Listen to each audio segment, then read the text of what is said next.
How to update the payment method in PhotoMath app. I'm going to guide you through the process on how to do it. Let's get started. First of all, on your phone, make sure that you've already installed the PhotoMath app. Launch the app on your phone. Now, in order to update your payment method in the PhotoMath app, you must go to your device App Store settings.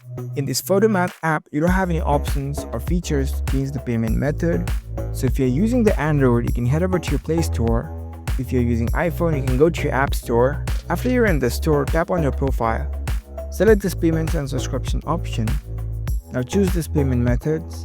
From here, you can update your payment method. You can add your payment method as per your preference. You can add your credit or debit card. You can add your PayPal account. You can add your PaySafe card option. So there are various options. You can choose accordingly. You can simply tap on it and provide further details. In that way, you can easily update your payment method in the PhotoMath app. You can use the same payment method while you use the PhotoMath app in order to subscribe. So that's it. That's a very easy process. If you found this video helpful, don't forget to give this video a thumbs up and subscribe to our channel for more tech tips. Thank you for watching.